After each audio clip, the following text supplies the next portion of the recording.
Si tú o alguien cercano ha sufrido una intoxicación alimentaria o tienes conocimiento de algún riesgo para la salud en un alimento, comunícanoslo a esta dirección de correo electrónico. Eso sí, lo que nos envíes no lo vamos a leer porque la dirección de correo electrónico no funciona. No funciona desde hace ya un año, pero bueno, nosotros así cubrimos el expediente dando a entender que hacemos las cosas como corresponde. Así funciona la Junta de Andalucía, así funciona el mecanismo que la Consejería de Sanidad de Antonio Sanz en el gobierno andaluz indica a los consumidores que pueden informar, alertar sobre problemas alimentarios. Así de en serio se toman los riesgos para la salud que puede haber en alimentos, riesgos a veces mortales, como cuando hay contaminación por listeria, en los protocolos de información que trasladan a los consumidores. Es un auténtico sinsentido, es un disparate, es irresponsable, es gravísimo y sobre todo lo saben. Facua comunicó hace un año a la Consejería de Sanidad andaluza que ese correo electrónico no funciona, que devuelve un mensaje de error. Es un ejemplo solo de la multitud de irregularidades, errores y dejaciones de funciones en las que incurren no solamente la Junta de Andalucía, sino otras muchas autoridades de protección a los ciudadanos en materia sanitaria, en materia alimentaria. Llevamos mucho tiempo pidiendo cambios en los protocolos a la Junta de Andalucía, a otras comunidades autónomas y también al Gobierno central.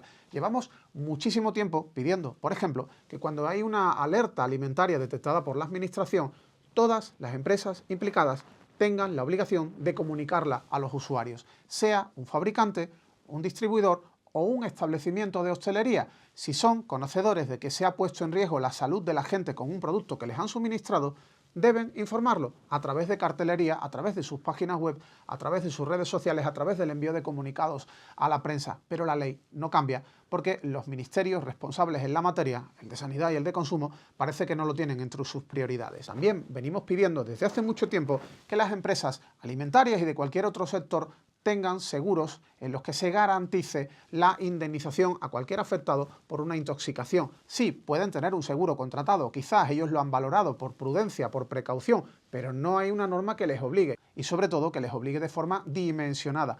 Recordemos el caso de la Mechá.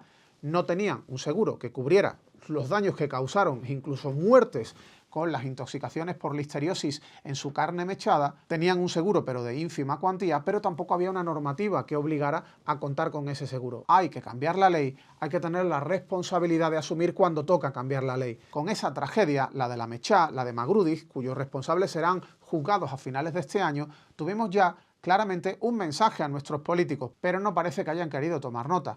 Ni la Junta de Andalucía, ni el Gobierno central, ni tampoco el Ayuntamiento de Sevilla, donde hay una veterinaria municipal encausada que va a ser juzgada también por su presunta negligencia. Una veterinaria que forma parte de un reducidísimo cuerpo de profesionales con los que cuenta el Ayuntamiento para el control alimentario, para el control de la multitud de empresas que operan en el ámbito alimentario en la ciudad de Sevilla. ¿Ha aumentado de forma considerable el número de veterinarios y de inspectores en general? No, no ha aumentado desde el escándalo de la Mechá. Ha gobernado el Partido Socialista, ha gobernado el Partido Popular y no se han producido los cambios que correspondían. Quizás están esperando a que haya otro escándalo con nuevas muertes para volver a pensar si lo hacen o no lo hacen, pero muy posiblemente tampoco lo hagan. No se toman todo lo en serio que deberían la protección de los consumidores ante riesgos alimentarios. Riesgos que, insisto, en ocasiones pueden ser mortales. Soy Rubén Sánchez y en ocasiones veo fraudes.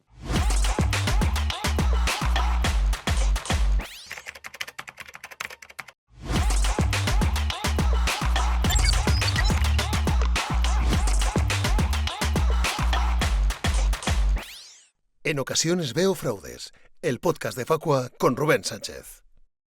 Tras acabar el último programa, como siempre, llamé a mi representante. Estará pasando fresquito en Galicia o en el plató de pasapalabra o yo qué sé.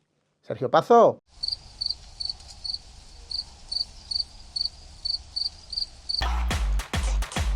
Hola, ¿qué tal? Comenzamos una semana más y, como siempre, con 3 temas de actualidad. Hemos denunciado a Viagogo ante el Ministerio de Consumo por imponer tasas abusivas tanto a compradores como a vendedores que hacen uso de esta plataforma destinada a la compraventa y el intercambio de entradas para eventos. Antes que nada, desde Facua siempre advertimos de que cualquiera que compre a través de este tipo de páginas corre el riesgo de ser estafado. Tenemos multitud de reclamaciones en este sentido por usuarios que no reciben las entradas que compran o que las que reciben son falsas o que, aun siendo verdaderas, se les han vendido a varias personas y por tanto solo el primero que llega a la puerta del recinto es el que logra entrar. De hecho, partimos de la base de que la actividad de reventa online ya de por sí es una actividad que puede resultar ilegal. En cualquier caso, el Ministerio de Consumo está preparando un cambio legal para ilegalizarla por completo, para que no haya ningún tipo de duda de que la reventa de una entrada con ánimo de lucro, es decir, si se vende a un precio superior al original, es ilegal. Y por lo tanto, cuando entre en vigor esa norma, si finalmente se aprueba en esta legislatura, pues Viagogo tendrá que desaparecer o se tendrán que dedicar a otra cosa, montarán una pescadería o algo, que sé yo. En fin. Siempre decimos, no compres nada a través de páginas de este tipo, no compres nunca una entrada en régimen de reventa. Si te pierdes el concierto de tu artista favorito, pues te ahorras un quebradero de cabeza importante y enfrentarte a una posible estafa. Y te puedes gastar decenas o incluso cientos de euros por una entrada fake, así que el cuidado que hay que tener es extremo, aunque en cualquier caso, si sufres un fraude de este tipo en Viagogo o en cualquier otra de estas plataformas, podrías exigirle responsabilidades, aunque no es un tema fácil de resolver. ¿Pero qué ha pasado? ¿Por qué hemos denunciado ahora a Viagogo? Por cobrar a los usuarios lo que les sale del alma, sin ningún tipo de explicaciones. En su apartado tasas y otros cargos, en su web, deja claro que pueden, a su única y absoluta discreción, y esto está entrecomillado, cambiar sus tarifas de servicio en cualquier momento, incluso después de haber puesto en la lista las entradas. Es evidente que hay un claro desequilibrio contractual en perjuicio del consumidor, ya que ni siquiera se le reconoce su derecho de resolución del contrato ni se establecen criterios objetivos, transparentes o verificables que justifiquen este cobro de tasas. Ni siquiera la primera vez que denunciamos a Viagogo ante Consumo, ya en 2025 lo hicimos por facilitar únicamente una línea 901 de alto coste para su servicio de atención al cliente, vulnerando la ley. Ahora hemos vuelto a pedir al ministerio que dirige Pablo Bustín-Dui que además de contestarnos a esa denuncia que presentamos en su día, habrá otro expediente a esta plataforma de compraventa de entradas por vulnerar la normativa de consumo al imponer unas cláusulas que son de todo abusivas para el consumidor, tanto para el comprador como para el vendedor, que utiliza los servicios de intermediación de Viagogo. Esperamos que se abran esos expedientes a la empresa de investigación y luego sancionadores, uno por lo del teléfono de atención al cliente y otro por la imposición de cláusulas abusivas. Otro asunto, la subida mensual de la energía unida al fin de la rebaja del IVA y del impuesto especial de la electricidad va a provocar que el usuario medio con la tarifa PVPC, la semirregulada, pague casi 15 euros más por la factura de la luz de mayo con respecto a lo que pagó por la de abril. El recibo del último mes alcanza los 75,63 euros de media. Eso supone un incremento del 24%, el 24%, una auténtica barbaridad con respecto a los 61 euros que pagamos en abril, que pagó el usuario medio. A la subida de 4,30 euros antes de impuestos por el encarecimiento del precio de la energía se le añade el incremento del IVA, que vuelve al 21% desde el 10% que tenía desde el mes de marzo, y la subida también del impuesto especial de la electricidad, que se sitúa ahora en el 5,11% desde el 0,5% que estuvo vigente desde el 21 de marzo. En esa fecha entró en vigor el Plan Integral de Respuesta a la crisis en Oriente Medio, que puso en marcha el gobierno. Si se hubiera mantenido la rebaja de impuestos, el recibo de la luz de mayo del usuario medio se habría situado en 65,73 euros, o sea, no llegaba al 8% la subida frente al 24% que va a representar. Desde Facua llevamos muchos años reclamando a los sucesivos gobiernos del PP y del PSOE en coalición un cambio regulatorio para convertir en estable y permanente un tipo de IVA reducido para la electricidad, porque es injusto que se nos repercuta el IVA más alto a un suministro esencial como es el de la electricidad. Evidentemente, esta bajada del IVA supondría una bajada importantísima de la recaudación para las arcas del Estado, pero se podría compensar con una reforma fiscal que implicase un aumento de los impuestos directos que afecte a los que más ganan, es decir, a las grandes empresas, a las grandes corporaciones, las que obtienen cientos o miles de millones de beneficios cada año, empresas como las del sector energético precisamente. También llevamos años reclamando que las energías nuclear e hidroeléctrica salgan de la subasta diaria, de esa subasta marginalista, tramposa, donde se decide cada día el precio de la luz y en la que pujan energías muy baratas, por ejemplo las renovables, a un precio muy bajo, a veces prácticamente a cero, pero en cuanto entran las energías más caras, todo lo que se vende en la subasta acaba cotizándose al precio más elevado. Es un auténtico disparate, pero así pagamos la electricidad, por eso la solemos pagar tan cara. Creemos que la hidroeléctrica y la nuclear tendrían que ser sometidas a precios fijos, establecidos por el gobierno a largo plazo y no dentro de la subasta diaria. Así se evitarían los denominados beneficios caídos del cielo de estas tecnologías gracias al diseño que hace décadas tiene el sistema marginalista, esa subasta diaria donde el precio de mercado lo determina la oferta más cara para satisfacer la demanda cada hora. Y otro tema, en los últimos 3 años han sido 11, solo 11, los festivales multados por las administraciones como consecuencia de las denuncias de Facua.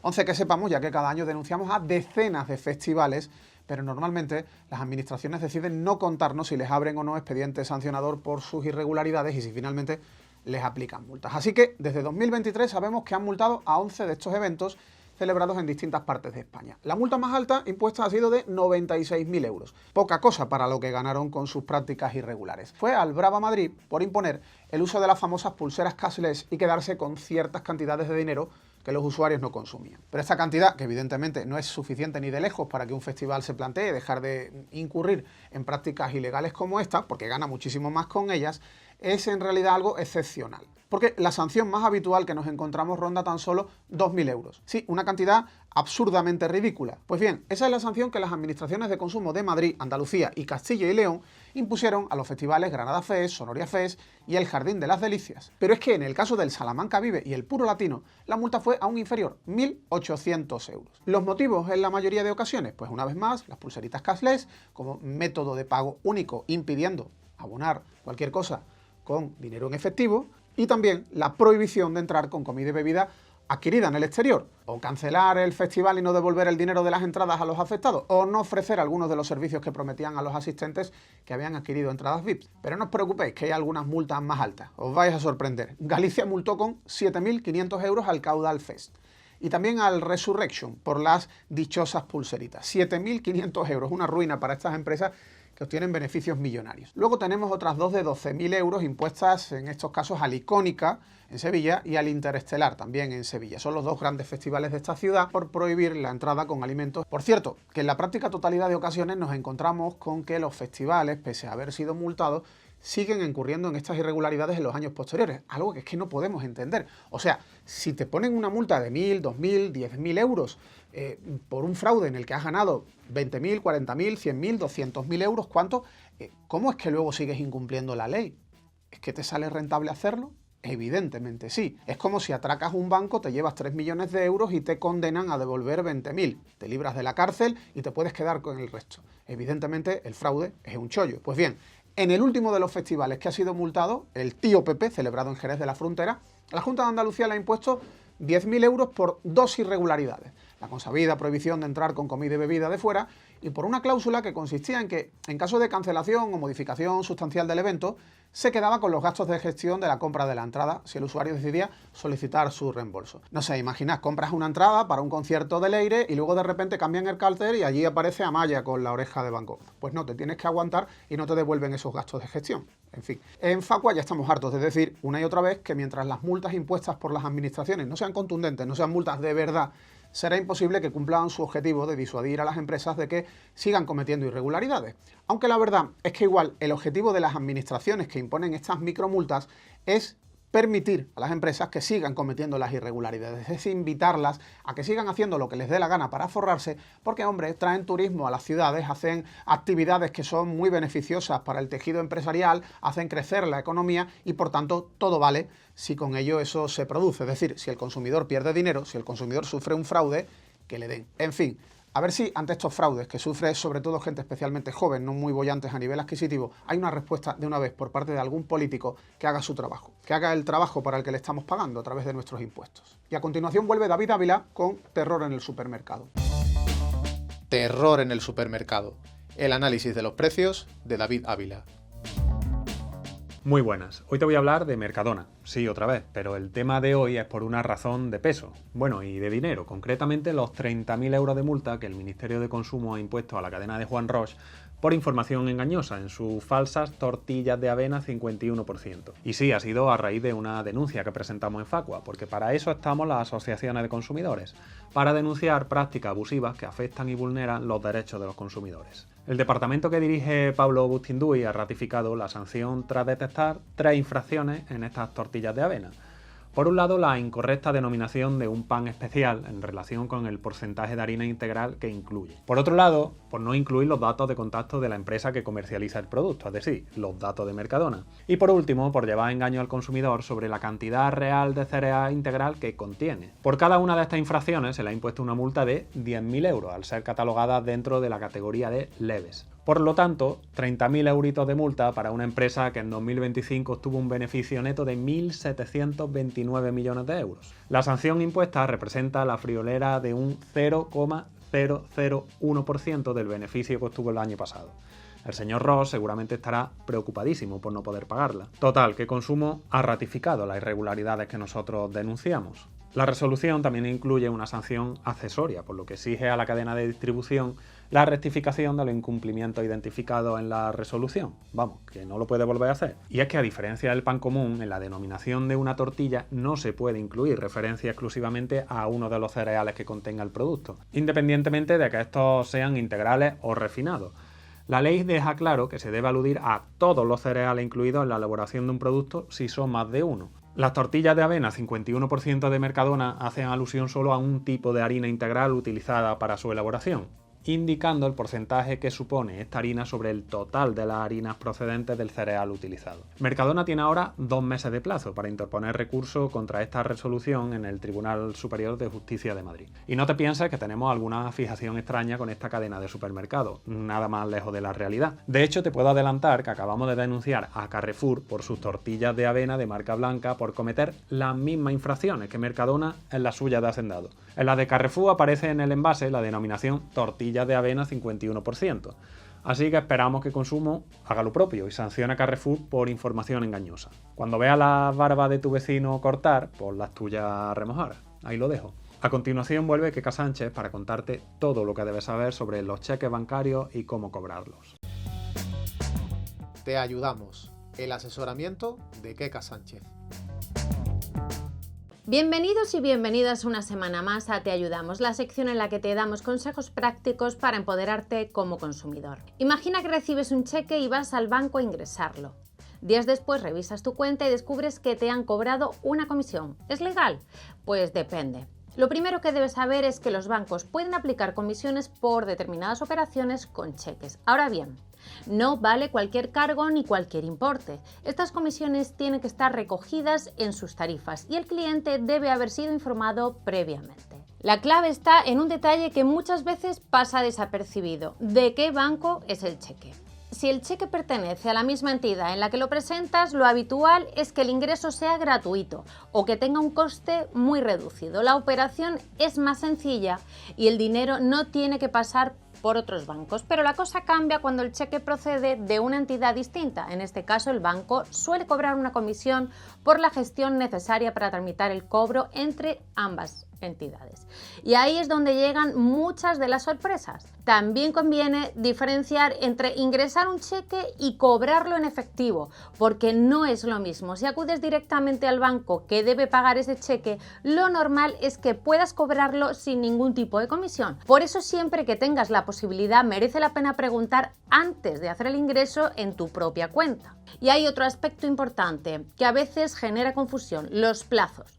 La verdad es que entregas un cheque hoy, pero eso no significa que puedas disponer del dinero inmediatamente. Cuando intervienen varios bancos, la operación necesita verificaciones y compensaciones que pueden retrasar el abono durante algunos días. La verdad es que existe una fórmula muy sencilla de evitar disgustos y es hacer 3 preguntas antes de realizar la operación. ¿Me van a cobrar alguna comisión? ¿Cuánto es exactamente? ¿Y cuándo tendré disponible el dinero? Parece algo básico, pero puede ahorrarte más de una sorpresa si revisas tu cuenta. Y recuerda, si te han cobrado una comisión de la que no te han informado previamente o consideras que el cargo no está justificado, tienes derecho a reclamar, porque cuando se trata de tu dinero, preguntar antes siempre sale más barato que llevarte una sorpresa después. Y si tienes dudas y necesitas asesoramiento jurídico, en Facua te ayudamos. Si eres socio, puedes acceder desde tu área privada, y si quieres asociarte, puedes llamarnos al 688-954-954. No olvides seguirnos en redes sociales, compartir este contenido con quien creas que puede servirle y sugerirnos temas para nuevos podcasts. Gracias por escucharnos y hasta la próxima. A continuación vuelve Rubén Sánchez con algo que te puede pasar a ti. Te puede pasar a ti.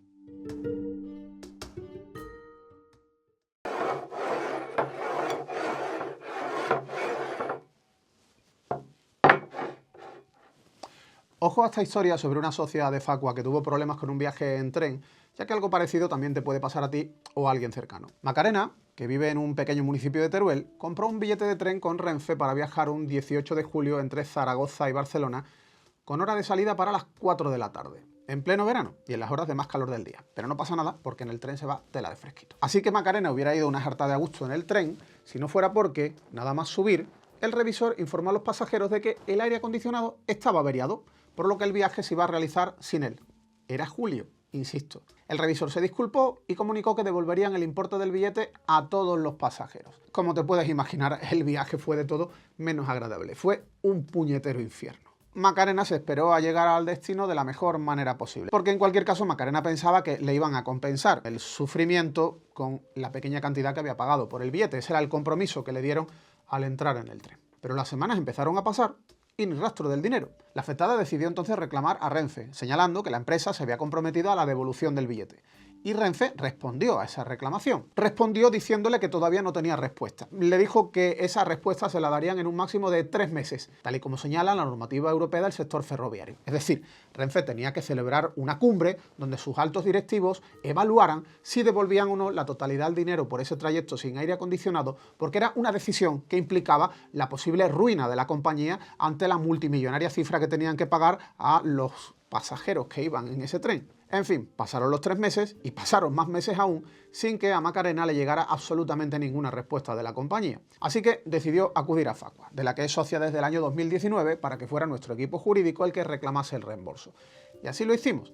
Y Renfe nos respondió, esta vez sí, una respuesta en la que daba respuesta a lo que estábamos reclamando. Nos pidieron disculpas por no haber ofrecido a Macarena el viaje con los niveles de calidad esperados y afirmaron que en breve le devolverían el dinero. Pero siguieron pasando los meses sin que supiéramos nada de Renfe ni del reembolso. Ya sí teníamos el compromiso por escrito de la devolución del importe, pero no lo devolvían. Claro, es que el tema era de envergadura, 32 euros. Tendrían que hipotecar algún tren para poder hacer frente a esa cantidad. Así que de nuevo contactamos con la empresa y lo que nos contaron es que habían intentado el reembolso a una tarjeta de crédito de Macarena que ya no estaba operativa. Así que no podían hacerlo y se quedaron tan tranquilos. No se lo habían contado a nadie, se lo quedaron para sus adentros. Lo lógico es que se hubieran puesto en contacto con nosotros o con Macarena para comunicarnos esa incidencia y plantearnos si existía alguna otra modalidad de pago. Es decir, si había alguna posibilidad, aunque fuera remota, de que Macarena tuviera otra cuenta bancaria, otra tarjeta, incluso si Macarena podía y tenía capacidad para recibir cheques en su domicilio que pudiera cobrar de alguna forma. Pero no, si no llega a ser porque insistimos, seguiríamos esperando a día de hoy a que reembolsaran el dinero a Macarena. Ante nuestra insistencia, Renfe dijo que enviaría un enlace con una pasarela de pago, o de cobro más bien, en la que Macarena tendría que ingresar sus datos para poder recibir el reembolso del billete. Enlace que caducaba a los pocos días de su recepción, lo que daba a la usuaria poco margen. Y resulta que a Macarena le llegó el correo, pero no le dio tiempo de abrirlo, revisarlo, pulsar el enlace y meter sus datos porque ya había caducado. Así que volvimos a insistir a Renfe y por fin lo logramos. Conseguimos que se limitaran a realizar una transferencia con los 32 euros a la cuenta corriente que Macarena les había facilitado. Qué fácil habría sido desde el principio resolver todo esto y cómo la liaron en Renfe por querer complicarse demasiado. Pero por fin, gracias a la incansable intervención de mis compañeros, Macarena ya ha recuperado su dinero. Sí, ser socio de Facua sirve para resolver problemas como este y también para que los consumidores seamos más fuertes en la lucha contra los abusos de empresas y gobiernos. Pues ya está. Hemos terminado nuestro programa número 121. Muchas gracias por acompañarnos y muchas gracias también si lo difundes por WhatsApp, Telegram o a través de tus redes sociales. Te espero en el próximo episodio de En ocasiones veo fraudes. Ya sabes, aquí te contaremos cosas que otros no pueden, no se atreven o no quieren que sepas. Y aquí intentaremos hablar con Sergio Pazo, a ver si esta semana no me deja tirado, que todavía no me ha contado dónde estaba la semana pasada, que no me cogió el móvil. Hola, buenas tardes. ¿Señor Pazos? Hombre, ¿qué pasa, Rubén? ¿Qué pasa? ¿Qué pasa? ¿Qué pasa? Ya. Ya sé, sí. No te pude coger la semana pasada. Lo siento. Que sí que te lo voy a contar, hombre, que te lo voy a contar. Vamos a ver, que tú vives en Sevilla, Rubén. Sevilla está muy bien, pero muy pequeñita. Aquí Madrid está petado, ¿eh? Madrid, libertad, cañas, ¿eh? Visita del Papa, Bad Bunny, ¿eh? Entonces, me pillaste en la cola, porque vamos a ver, Bad Bunny hay que hacer cola para conseguir entrada. El Papa hay que hacer cola para conseguir entrada para los sitios donde va a estar, ¿entiendes? ¿Entiendes? Sí. A ver, que yo voy a estas cosas, pero para observar, ¿eh? No pienses que No pienses mal, no pienses mal. Es interesante siempre conocer cómo piensan los demás. ¿Qué pasa? Que en la cola conoces gente, pues ese grupo pues de amigas que vienen de Sevilla, por ejemplo. Venga, que os enseño un poco Madrid, y me lié, y cuando me llamaste yo no sé si ya estaba liado, o si estaba en la cola del Papa, o en la cola del Bad Bunny. Entonces, que sí, que no vuelve a pasar. Pero tú sabes, en verano Madrid, madre mía, ¿cómo está Madrid? Así que nada, que voy a seguir, que tengo aquí los cascos, voy a seguir escuchando al Bad Bunny. Venga, Rubén, ahí, así me gusta, seguimos, Facua, seguimos. Venga, chao. ¿Y a ti qué te importará si no te puedo coger? Que soy tu repre, hombre, por favor. Es que... Ay.